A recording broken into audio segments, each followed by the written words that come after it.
દરેકને આ અનુભવ તો થયો જ હશે.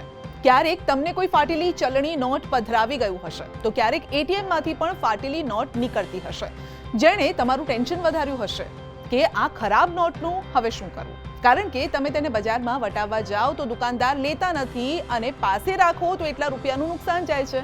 પણ આપે ચિંતા કરવાની જરૂર નથી. આપની પાસે જો ચલણી નોટ કોઈ પણ સ્થિતિમાં હોય તો તમે તેનો ઉપયોગ કરી શકો છો.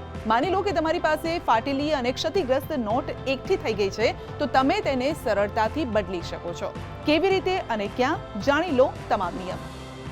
એટીએમમાંથી ઘણીવાર ફાટેલી તૂટેલી નોટ નીકળતી હોય છે અને આવી નોટ વટાવતી વખતે પણ મુશ્કેલીનો સામનો કરવો પડતો હોય છે. આવી નોટથી છુટકારો મેળવવા માટે ઘણી માથાકૂટ પણ કરવી પડતી હોય છે, કારણ કે અન્ય લોકો ફાટેલી નોટ લેવાની ના પાડી દે છે.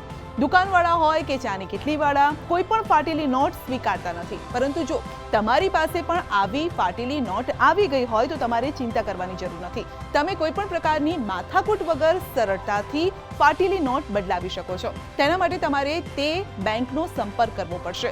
જો એટીએમમાંથી પૈસા ઉપાડતી વખતે ખરાબ નોટ નીકળી જાય છે તો તમારે તે બેંક જવું પડશે. તમારે ત્યાં જઈને અરજી લખવી પડશે અને એટીએમની જે સ્લીપ છે તે પણ તમારે આપવી પડશે. તો ટ્રાન્ઝેક્શન સંબંધિત માહિતી પણ તમારે બેંકને પૂરી પાડવી પડશે. જો એટીએમમાંથી સ્લીપ જારી કરવામાં આવી નથી તો તમે મોબાઈલ પર મળેલા એસએમએસની વિગતો પણ આપી શકો છો, જેના પછી નોટ સરળતાથી બદલાઈ જશે. જો એટીએમમાંથી નીકળેલી નોટ ફાટેલી હોય તો બેંક તેને બદલવાની ના પાડી શકે નહીં.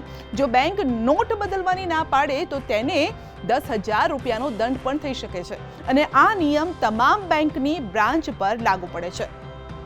આ ઉપરાંત તમારી પાસે ગમે ત્યાંથી ફાટેલી નોટ આવી ગઈ છે કે કોઈ અકસ્માતમાં તે બળી ગઈ છે કે પછી ચલણી નોટના 2 ટુકડા થઈ ગયા હોય તો તમે તમારી નજીકની બેંક શાખા અથવા તો આરબીઆઈ ઓફિસની પણ મુલાકાત લઈને સરળતાથી નોટ બદલી શકો છો. કોઈ પણ બેંક આ વાતને નકારી શકે નહીં, એ વાત તમે પણ ધ્યાનથી સાંભળજો અને આ સાથે તમે ધ્યાનમાં રાખજો કે દેશની કોઈ પણ બેંક બ્રાન્ચ હોય તમારા નજીકના વિસ્તારની, ત્યાં તમે ફાટેલી તૂટેલી જૂની નોટો બદલાવી શકો છો. દુકાનવાળા ન સ્વીકારતા હોય તો બેંકવાળા સ્વીકારશે. એટીએમવાળા પણ જૂની નોટો નથી સ્વીકારતા તો આપણે નજીકની બ્રાન્ચવાળા સ્વીકારશે. નોટો બદલતી વખતે બેંક હંમેશા કન્ડિશન ચેક કરે છે. જો નોટ ઇરાદાપૂર્વક ફાટી ગઈ હોય તો સંપૂર્ણપણે બળી ગઈ હોય અને વધુ ટુકડા થઈ ગયા હોય તો તેને બદલી શકાતી નથી. આવી નોટો માત્ર આરબીઆઈની ઇશ્યુ ઓફિસમાં જ જમા કરાવી શકાય છે. નોટ એક્સચેન્જ સંબંધિત વધુ માહિતી મેળવવા માટે તમે આરબીઆઈ હેલ્પલાઇન નંબર 1440 પર મિસ કોલ આપી શકો છો.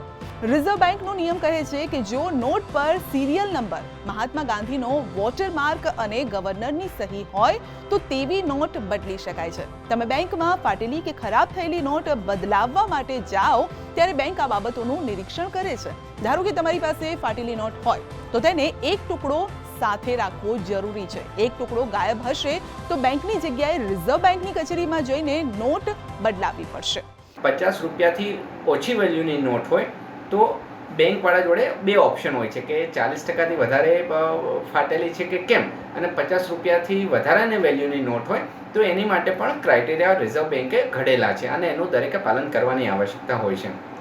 કેટલા ટકા ફાટેલી છે એનો નિર્ણય જે તે બેંક બ્રાન્ચના મેનેજરો કરતા હોય છે. અને એક સમયે બેંક બ્રાન્ચવાળા આપણી ફાટેલી તૂટેલી નોટો સ્વીકારે નહીં તો આપણે બેંક મેનેજરને કહી શકીએ છીએ, કમ્પ્લેન કરી શકીએ છીએ, અને છતાં પણ એ લોકો ન સ્વીકારે તો રિઝર્વ બેંક ઓફ ઇન્ડિયામાં આપણે જઈ શકીએ છીએ. એક વ્યક્તિ કેટલી નોટ બદલાવી શકે છે, આ સવાલ પણ હવે તમને થતો હશે. રિઝર્વ બેંકે ફાટેલી, તૂટેલી અને ખરાબ થયેલી નોટ બદલવા માટે એક મર્યાદા નક્કી કરી છે. એક વ્યક્તિ એક વખતમાં મહત્તમ 20 નોટ બદલાવી શકે છે. જો કે આવી નોટોનું કુલ મૂલ્ય 5,000 રૂપિયાથી વધારે ન હોવું જોઈએ, તે પણ ધ્યાનમાં રાખવાનું જરૂરી છે. જો નોટ બળેલી અથવા તો તેના 4 કે 5 ટુકડા થઈ ગયા હશે તો આવી નોટ નહીં બદલાવી શકાય. આવી નોટોને રિઝર્વ બેંકની ઇશ્યુ ઓફિસમાં જ જમા કરાવવી પડશે.